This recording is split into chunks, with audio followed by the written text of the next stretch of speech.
বিসমিল্লাহির রহমানির রহিম। আসসালামু আলাইকুম। একটা ড্রয়িং দেওয়ার পরে সবাই জানতে চেয়েছিলেন যে আসলে ড্রয়িংটা কে এঁকেছে, খুব সুন্দর হয়েছে। তো এরকম সুন্দর কথা শুনলে অবশ্যই মন থেকে অনেক ভালো লাগে বা ভালো লাগা কাজ করে, মনটা আনন্দ ভরে যায়। আর আমার ড্রয়িংটা আমি তখনও বলেছি আমার বেবি এঁকেছে। হ্যাঁ, আজকের ড্রয়িংটাও আমার বেবিই করছে। আমি জাস্ট ওর সামনে বসে আমার মোবাইলটা দিয়ে একটু ভিডিও করে নিচ্ছি, যদিও ওটা কালার হবে না, এটা শুধু পেন্সিল স্ক্র্যাচই থাকবে।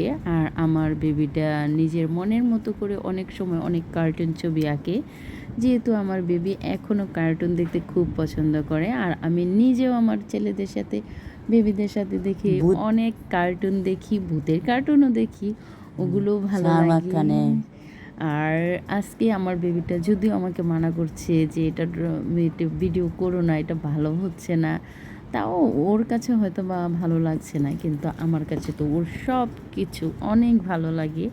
কারণ সে নিজেই আমার কাছে অনেক ভালো লাগার, আমার অনেক ভালোবাসার এই বেবি। আর ওর সব কিছুই আমার অনেক ভালো লাগে, অনেক ইউনিক লাগে। আর ওর ড্রয়িং তো কোনো কথাই নেই, বলে শেষ করা যাবে না। ওর সবগুলো ড্রয়িং আমার কাছে অনেক ভালো লেগেছে, কারণ ওর যে ড্রয়িং খাতাটা আছে আমি সবগুলো উলটপালট করে দেখেছি।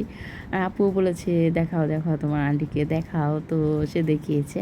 আমার কাছে খুবই ভালো লাগছে। আর আজকে যেহেতু সে এইখানে ড্রয়িংটা নিজে নিজে করছে, কেমন হয়েছে বা কেমন হচ্ছে, অবশ্যই আমি ভিডিওটা ছাড়ার পরে আমার যারা শুভাকাঙ্ক্ষী, আমার পরিচিত ভাই আপু বন্ধু যারাই আছেন, অবশ্যই জানাবেন। যেহেতু একটা ছোট বাচ্চা মানুষ সেটা করেছে, অবশ্যই বলবেন এই ড্রয়িংটা কেমন হয়েছে। আর শত হলো এটা আমার বেবি, আমার ভালোবাসার আদরের আমার আমার ছোট্ট বেবি। আপনারা অবশ্যই ওর জন্য দোয়া করবেন, আল্লাহ যেন ওকে নেক হায়াত দান করেন এবং সুস্থ রাখেন সবসময়ের জন্য। আল্লাহ হাফিজ।